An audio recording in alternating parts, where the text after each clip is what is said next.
shit's in the safe. Got me a spot out the way. Nigga just tryna be safe. Let's get to sports talk. Super Bowl favorites out of the NFC in my eyes. When you look at the NFC, you talk about the Packers, the Saints, and then you look at the Seahawks and probably a wild card team. With Drew Brees coming back, you can Sharpie him in, not pen, not pencil, Sharpie them into the playoffs. Drew Brees, the last 3 seasons, he has the top QB percentage. And the last 3 seasons, he's also the winningest quarterback when you talk about winning percentage. So Drew Brees isn't just a great quarterback. He's a future Hall of Fame quarterback that the Saints love to have and just got him. And I personally just feel good that he's not going to go out off these 3 losses. The way the Saints season has ended, and each of the last 3 seasons has been excruciating. So run it back with the all-time great quarterback and try and win it. The next question I have is, what is Taysom Hill's role in this? Because he's become a fascinating wild card in all of this. And my 2 least favorite words in basketball are load management. But could they actually apply here? Does Taysom Hill actually become a secondary weapon to give Brees some rest? Because that arm, as the season goes on, does seem to weaken. In the perfect world, you would want to say yes. In my opinion, maybe 15% of an offense, but you can't do much more than that, in my opinion. Listen, Drew Brees is the reason you just Sharpied it in, right? I mean, like, you Sharpie him because of Drew Brees, not because of Taysom Hill. You've seen Taysom Hill do a number of different things, special teams, offense, you name it. He can do it, he can catch, he can throw. Like, yeah, they gonna get to the playoff because Drew Brees return. It is all about his arm getting weakened at the end of the season. Yeah, he ain't gonna want to leave on these terms of how they lost 3 years in a row. You can't leave the game in the ref hands. You had to get up to a good start. The Saints need to. It's the situation is they still had to put more around him. Because just having Michael Thomas to throw to, it's not going to get it done because teams going to start double teaming him a lot more. He going to need some outside weapons besides Michael Thomas. Because all eyes is going to be on him.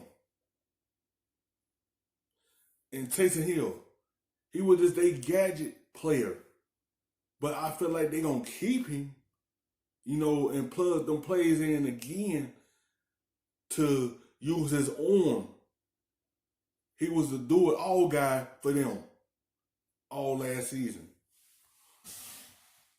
He has not been the franchise guy that has led your team to playoff at the Bingo. And here's the deal. Everybody wants to give Drew Brees the issue. He has had his team in position to win the last 3 playoff games. It is not on Drew Brees. You just talked about the fatigue in his arm, all those things. But the bottom line, when he walked off the field, they should have won the game. Yeah. They haven't closed 1 penalty, 1 miracle. I get it. But at the end of the day, he's done everything you can do to put yourself in a position to win. The counter to that, I'm not disagreeing with what you're saying, but the counter is Drew Brees 2 years ago was the MVP of the league for the first 12 or 13 weeks, and there has been a decided drop-off late in the year, which is not, it's understandable. The man's going to be 41 years old. So that's why I keep wondering if that change of pace becomes more valuable in New Orleans than it could be anywhere else. And that's an interesting thought. And over the course of a season, roughly there's about 1,000 plays on offense. So, Greeny, to your point, maybe over the course of the season, Taysom Hill gets 400 snaps, some of which when Drew Brees is on the sidelines. Now,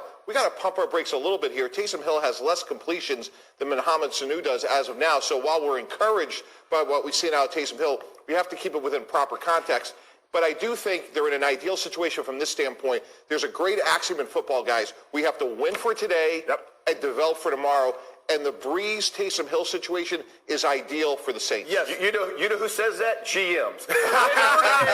Planning for tomorrow. Any player in the Saints locker room planning for tomorrow. They don't know if But he right about that though, because Drew Brees is up there in age. At some point, you is gonna have to bring in a young quarterback and start developing him to be the next guy when Drew Brees retire. You can't just live in that Drew Brees fantasy forever. You're going to have to bring in a young arm sooner or later to take over the reins of Drew Brees once he's retired and done. Yeah, y'all got him for 1 more year this season, but you got to know who the next guy is next after him.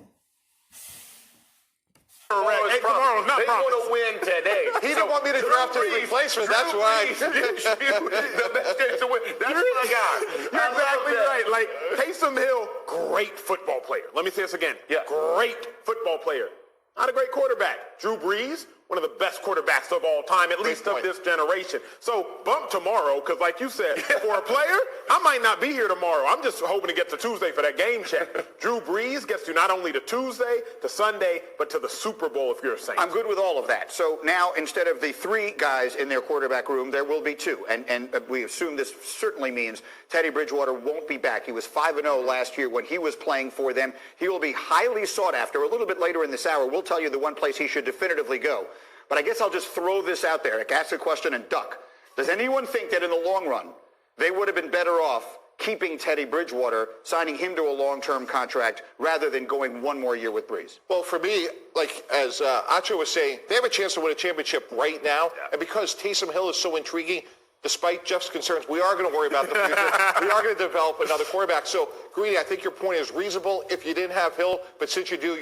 But 2 years from now, would you rather have Teddy Bridgewater or Taysom Hill as your quarterback? We don't know. I mean, Taysom Hill as... Because Bridgewater's still young. And he was a solid quarterback for the Saints. When Drew Brees went down, he was 5-0. He kept them in the playoff contention. And Drew Brees came and finished the season off for him. You got to know down the line, do you rather have Bridgewater right there to be the future for the Saints? But since he's a free agent, everyone go target Teddy Bridgewater because he is a good starting quarterback and a good, solid guy.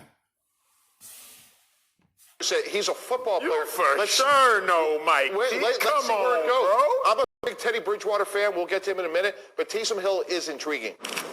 Signed with the Indianapolis Colts. What a great fit for this young kid. Top 3 in the league in pass protection. You're going to play in a dome or in some indoor or Jacksonville. So 10 of your games are going to be really good weather. You know, from the defensive perspective in the AFC South, he can compete. He's more accurate right now than Jacoby Brissett. So from this guy's perspective, call the Colts, get the deal done. No-brainer, in my opinion. And again, that's not being a homer. That's a great fit. And you have a shot to win the Super Bowl now. Now, next year, you got a shot to win the Super Bowl if you do your part. Jeff, you have your agent calling. You just have the wrong zip code. You're calling Tampa Bay. You're going to call him Tampa Bay. No Super Bowl. No. In tax-free Florida. And let me... Teddy Bridgewater, in 34 of he has started. That would be a perfect fit for Teddy Bridgewater. Because you still had T.Y. Hilton, you still had Campbell, and you got a good offensive line that's in front of him. That'd be a great fit for him and a great pickup for the Colts. 34 games, 29 of the 34, he's either won or lost by 1 possession. It's really a remarkable statistic how consistent he's been. Tampa Bay's defense was very underrated, top 10 in the second half of the season. You pair a productive Teddy Bridgewater with an emerging defense in Tampa Bay, they could compete for the playoffs in 2020. I got to address something, Jeff, because I got one question. Yep. When did a healthy Jacoby Brissett become bad? Because the problem is we're prisoners of the moment. We're so glad you're watching ESPN on... For the look paper to rub, nigga, I gotta be safe.